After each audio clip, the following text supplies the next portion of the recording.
Caso 53. Hoje vamos tratar de assuntos que já tratamos e continuaremos tratando em outras ocasiões, mas a abordagem é diferente, as situações são diferentes para que você consiga perceber o contexto, a consistência de abordagens diversas. No mundo corporativo, muita agressão não vem em grito, vem com um e-mail copiado, isso mesmo. Em mensagem fora de hora, em alinhamento paralelo, em ordem contraditória, às vezes o que parecia clima ruim vira prova, vira evidência. Quase virada para o dia seguinte, 23 horas e 11 minutos. Mariana já estava em casa quando o celular vibrou. Não era mensagem pessoal, era um print. Uma supervisora da equipe enviou discretamente. Eu achei que você precisava ver isso, Mariana. Mariana abre, é uma troca de mensagens da outra chefe, a Helena, com duas coordenadoras. Tom seco, objetivo claro, conteúdo perigoso. Campo minado mesmo. Não passem, estava escrito, não passem mais por Mariana quando o assunto for orçamento. Me acionem diretamente e depois eu justifico. Depois eu justifico. A frase parecia administrativa, mas era campo minado, dinamite pura. Porque Mariana era gerente responsável formal pela área integrada. Helena, chefe de um outro braço operacional, havia meses que vinha contornando a autoridade dela, passando instruções paralelas, desautorizando decisões e criando linhas de comando clandestinas. Sabe o poder por trás do organograma? As sombras. Até ali tudo podia ser negado, podia ser chamado de mal-entendido, frase solta fora de contexto, podia ser empurrado para a categoria de desalinhamento entre áreas. Mas agora tinha rastro, agora tinha evidência, tinha prova escrita, recomendação clara. Mas agora, esse rastro bem lido vira uma prova. Meu nome é Mário Farina e hoje nós vamos falar sobre quando o bastidor deixa pegada demais. E aí, rastro vira evidência, prova concreta. Mariana e Helena não eram amigas, nem eram inimigas declaradas, e esse detalhe importa, porque o conflito entre chefias raramente começa como guerra aberta, começa com microinvasão de fronteira. Aquela área tênue disputada por ambos, mas que claramente não pode ser visto como invasão. Mariana liderava uma área transversal responsável por consolidar o orçamento, priorização, onde atacar primeiro, e interface entre as unidades. A Helena, trabalhando nos bastidores, comandava uma frente operacional poderosa, antiga na casa, com equipe leal e bom trânsito político. No organograma, as fronteiras eram claras. Na prática, a Helena não aceitava bem limites impostos por alguém que considerava tecnicamente menor ou politicamente jovem demais para lhe dizer até onde podia ir. No começo, ela fazia isso com finesse. Pedia exceção, só dessa vez, tá? Autorizava pequenos desvios diretamente com subordinados da Mariana. Tratava decisões conjuntas como se fossem apenas sua interpretação local. E em toda divergência operava pela velocidade rápida. Velocidade é a arma de poder, vocês sabem. Quem atropela primeiro muitas vezes força o outro a parecer burocrático. Sim, porque tem que entrar com a contestação, com a explicação, com a generalização, com a caracterização de contexto. O estrago já foi feito. Mariana tentou resolver pelo caminho correto. Teve muitas conversas isoladas, muito alinhamento, muita reunião bilateral, muita definição de fluxo, de informação de documento, de operação conjunta em alguns aspectos. Havia pontos de atrito e de interesse comum. Registro escrito de decisões. Mas o problema não era a falta de entendimento entre elas, era a disputa por comando. Helena não queria só eficiência. Tinha mais idade e mais tempo de casa. Queria prevalência sobre a Mariana. Com o tempo, os danos começaram a aparecer.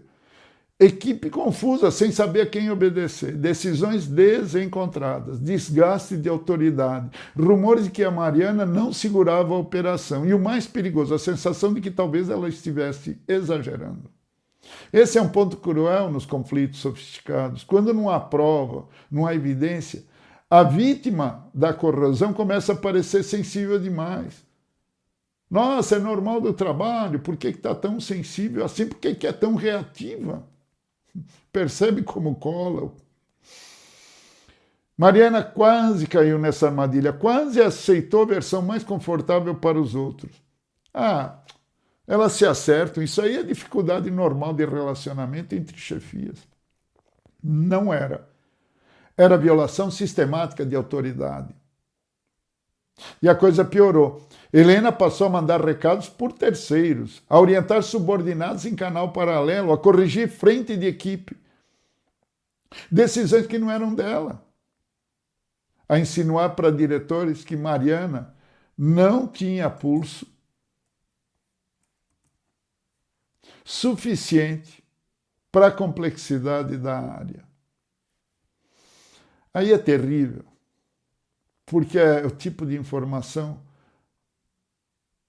que não tem constatação, prova, mas corrói demais. Influencia a visão de cima. Tudo isso ainda podia ser disfarçado. Até o print das 23 horas e 11 minutos, que uma colega enviou para Mariana. Quando a supervisora mandou a mensagem, Mariana não explodiu. Não respondeu na hora, não saiu atirando print para o grupo, não fez o que muita gente faria para ter um alívio imediato. Ela respirou, relaxou, leu de novo, leu o contexto, leu os nomes e percebeu que pela primeira vez não tinha apenas sensação, tinha uma trilha. Nos dias seguintes, sem alarde, começou a organizar o que antes era apenas desconforto. Começou a mandar e-mails em que decisões haviam sido contornadas. Mensagens com ordens contraditórias partindo da Helena. Registros de reunião, onde se ajustava uma coisa e se fazia outra. Horários, consequências práticas danosas para a empresa, impacto na operação e falas da equipe. Destruindo o clima organizacional. O mosaico estava claro.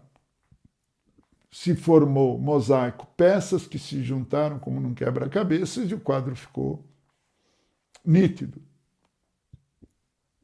Não era birra de duas mulheres fortes, não era briga de ego, como alguns preguiçosos poderiam resumir. Era interferência deliberada na cadeia de comando.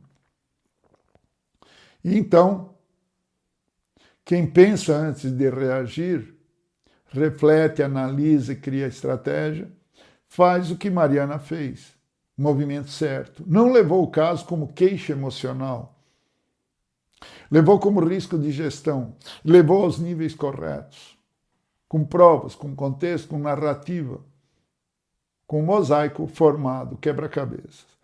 Essa diferença muda tudo. Na reunião com a diretoria, ela não começou dizendo a Helena me persegue, começou dizendo temos uma ruptura de governança operacional com evidência documental.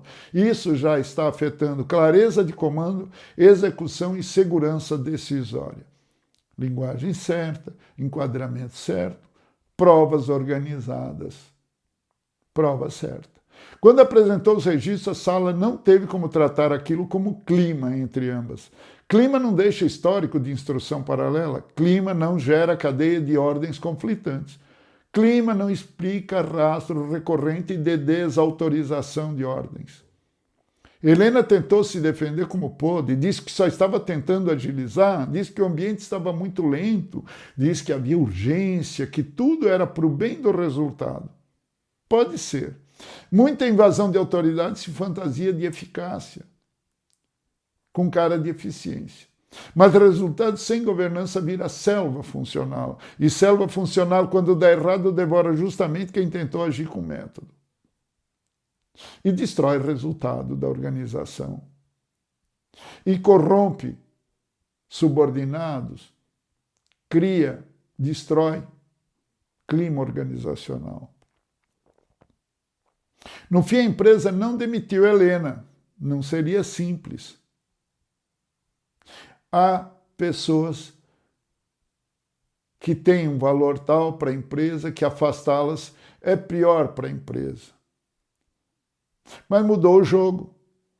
Redefiniu os fluxos, processos, limitou canais paralelos, fortaleceu a posição de Mariana e, sobretudo, deixou registrado que a trilha havia sido vista.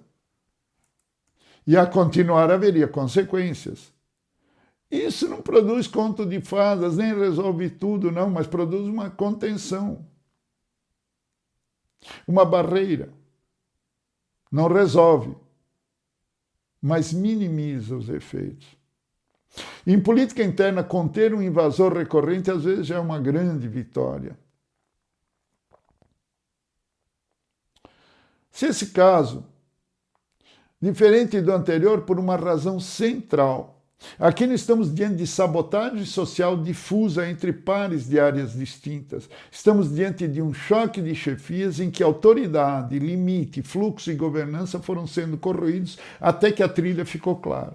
A grande lição aqui é essa. Quando a agressão vem sofisticada, você não vence primeiro no argumento.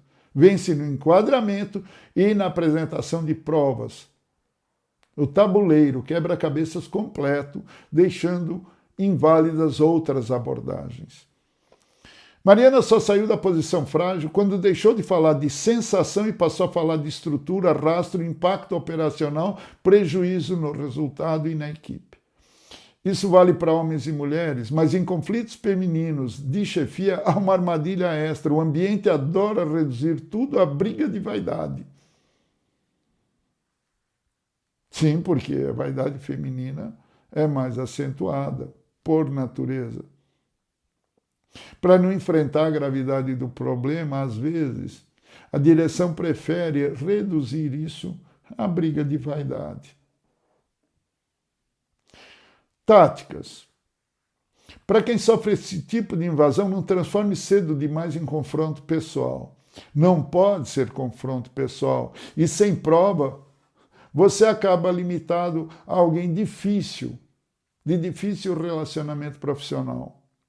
Tem que mapear padrão, ordem paralela, desautorização, desvio de fluxo, contradição pública, impacto operacional. E prova verbal de colaboradores, não importa de que área, é pior ainda, porque não tem substância. Nunca verbal. Nunca testemunho de outros. Reenquadre o problema como risco de gestão. Isso tira o caso do terreno fofoca e leva para o terreno da governança. Guarde o rastro.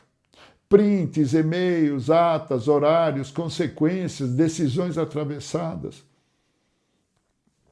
Nunca exploda quando a prova chega. Ah, com certeza. Agredido você, o seu ego, a intenção é reagir de imediato. Nunca faça isso. Organize, sequencie, apresente com frieza. Para a liderança acima. Conflito de chefia não pode ser tratado como drama relacional por preguiça. Às vezes é problema real de comando. E ordens paralelas, confrontantes, indecisas, destroem cultura e clareza. Quem as tolera fertiliza o caos. Exija fluxo visível de processo, de decisão, de instrução de comando. Diferencie urgência de atropelo. Muita gente invade a autoridade alegando velocidade, urgência para a solução. Isso não existe. Quando o rastro aparece, você tem que agir. Não banalize a evidência para evitar desconforto político. Há gente que se acomoda porque não quer enfrentar o problema. E isso, ao longo do tempo, vai destruir a pessoa profissionalmente. Quando um conflito de chefia deixa de ser clima ruim e vira problema grave. Quando há repetição, quando há impacto operacional no resultado, rastro de interferência real na cadeia de comando. Aí vale guardar print, se for relevante, autêntico e parte do padrão, sim, com certeza, mas com cuidado e inteligência.